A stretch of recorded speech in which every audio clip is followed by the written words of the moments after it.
সিনেমার পর্দা থেকে রাজনৈতিক মঞ্চে এসেই জনপ্রিয়তার ঢেউ তুলেছিলেন দক্ষিণী সিনেমার সুপারস্টার ও উদীয়মান রাজনীতিবিদ থালাপতি বিজয়। আর তার প্রতি ভালোবাসা দেখাতে তার জনসমাবেশে জড়ো হয়েছিলেন হাজারো মানুষ। আর সেখানে ঘটল এক অনাকাঙ্ক্ষিত ঘটনা। আলোচনায় এসেছে নিরাপত্তা ব্যর্থতা। এ প্রাণহানির দায় কার? তামিলনাড়ুর করুর জেলার একটি রাজনৈতিক সমাবেশে পদদলিত হয়ে মর্মান্তিকভাবে ৩৯ জন প্রাণ হারিয়েছেন, যাদের মধ্যে ৯ শিশু ও ১৭ জন নারী রয়েছেন। আহত হয়েছেন আরও অন্তত ৫০ জন। দুর্ঘটনাটি ঘটে ২৭ সেপ্টেম্বর রাতে ইরোড মহাসড়কের ভেলুসামাইপুরামে, যেখানে তামিলগা ভেত্রী কাজাগাম টিভিকে দলের প্রধান ও জনপ্রিয় অভিনেতা থালাপতি বিজয়ের ভেলিচাম ভেলিয়েরু নামের একটি জনসভা অনুষ্ঠিত হয়।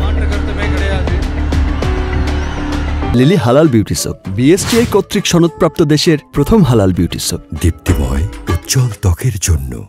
পুলিশ জানিয়েছে, সমাবেশের জন্য ৩০,০০০ মানুষের অনুমতি থাকলেও উপস্থিত হন প্রায় দ্বিগুণ মানুষ। সভা শুরু হওয়ার কথা ছিল দুপুরে, কিন্তু বিজয় প্রায় ৬ ঘন্টা দেরি করে পৌঁছান, যার ফলে জমি থাকা ভিড় ধৈর্য হারিয়ে ফেলে। বিজয় মঞ্চে ওঠার সঙ্গে সঙ্গেই তাকে সামনে থেকে দেখার জন্য হুড়োহুড়ি শুরু হয়। আর এতে অনেকেই পড়ে যান এবং পদদলিত হন।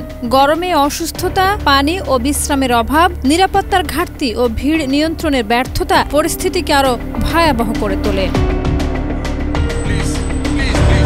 ঘটনার পর থালাপতি বিজয় এক বার্তায় গভীর শোক প্রকাশ করে বলেন, এই দুর্ঘটনা তার হৃদয় ভেঙে দিয়েছে এবং তিনি ভাষায় প্রকাশযোগ্য নয় এমন শোক ও যন্ত্রণায় ভুগছেন। তিনি নিহতদের পরিবারের প্রতি গভীর সমবেদনা জানান এবং আহতদের দ্রুত আরোগ্য কামনা করেন।